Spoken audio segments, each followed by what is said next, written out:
Hey, what's up? It's Spencer here. Today, I'm going to be talking about this book, The Lean Startup.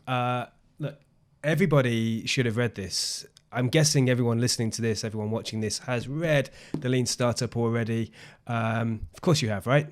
You haven't? You haven't?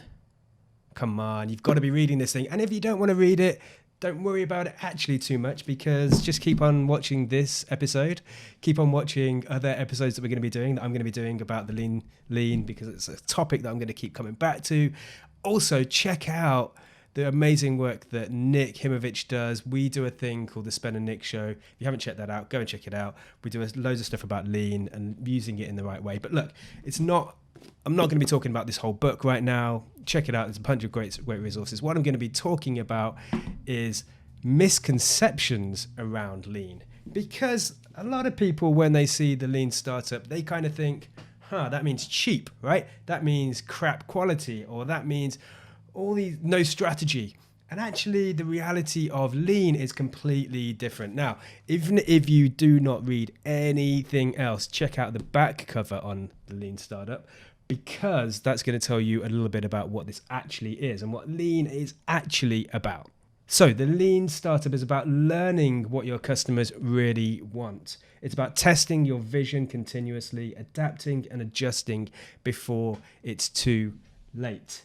And this quote from Mark Andreessen, imagine writing a book and getting a quote from Mark Andreessen, who basically founded Netscape, and then, of course, one of the most successful VCs, Andreessen and Horowitz. Eric Reis has created a science where previously there was only art. A must-read for every serious entrepreneur and every manager interested in innovation. Now, I remember when I first joined a startup, and the Lean Startup was like the Bible. It was on everybody's desk. It was in every office that I ever went to. Lean Startup was like the thing, but often you'd see that book just sit there. It's a big old thing. It would be sitting there all clean, never read. Maybe occasionally people might pull out a snippet, but often it just goes left there unread. And therefore, what happens, of course, when you have that kind of thing is that there's a lot of misconceptions. A lot of people see things or believe things based on what they've heard rather than what they've read, what it's actually about. Now, the first misconception that we're going to talk about, misconception 1, is that lean equals cheap. No, it does not. Okay, I've seen this loads of times. People talk about, we're really lean. We don't pay our developers anything. We try and get people to do things for free for us. We've got such a small team, which makes it really hard. So we're really lean. That stuff does not mean lean. That means you're frugal. That means you're stingy. That means you don't pay your people properly. That means you're probably never going to succeed, right? And that is just not what we're talking about here. Lean does not mean cheap. Let's just be clear about that.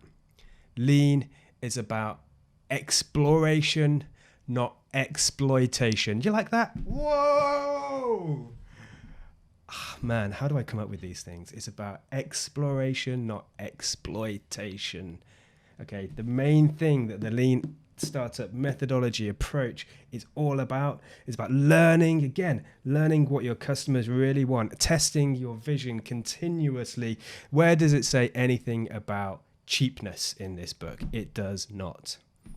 Okay, second. Feel like I'm getting angry, man. Chill out. So misconception number 2 is that lean means no strategy. That also is not correct. If you don't have a strategy, then you are screwed, okay? You've got to be thinking about strategy. You've got to be thinking about what you're trying to drive. You've got to have your vision in mind so much more. In fact, I think lean demands more strategic thinking, more strategy. I've heard people literally say this sentence: we don't have a strategy, we're going lean, we'll figure it out at some point. No way. If you don't have a strategy, how do you know what you're testing?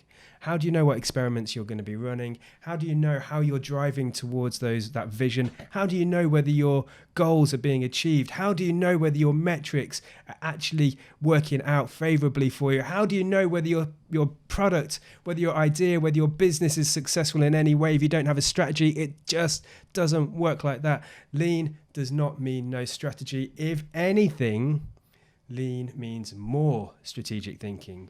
But here's a big caveat with this. Lean and strategy, they go hand in hand, but there's a bit of friction there as well.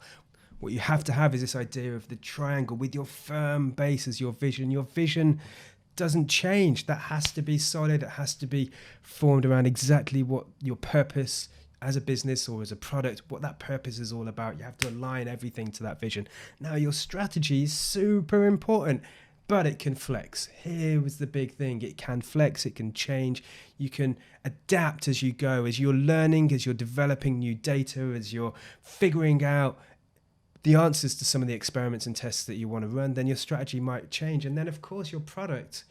This is a really big one, and this comes back to so many different things: design thinking principles, being agile, all of that great stuff, testing ideas. Is that your product definitely can change. That's where you can pivot.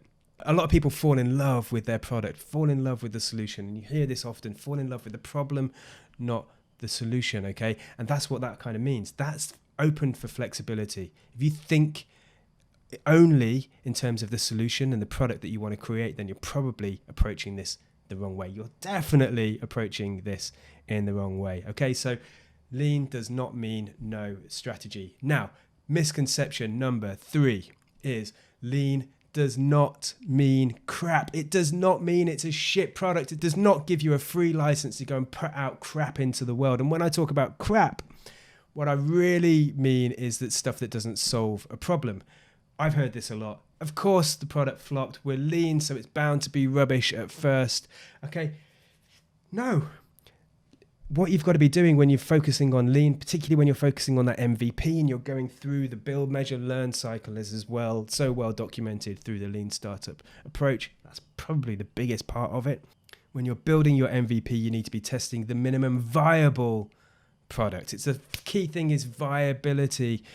If it's not viable, if no one wants it, if it can't be a successful business, if it can't be a successful product, then what have you got? You've got nothing. So that's some of the misconceptions about the lean startup. As I said at the beginning, if you haven't read it, go read it, or just check out more videos from myself and also the Sven and Nick show, because we talk about lean a huge amount. There's also some incredible resources online. We even deliver workshops around this stuff as well. Here's a final takeaway of what lean is actually about. The first principle that lean talks about is entrepreneurs are everywhere. You might be in a big business.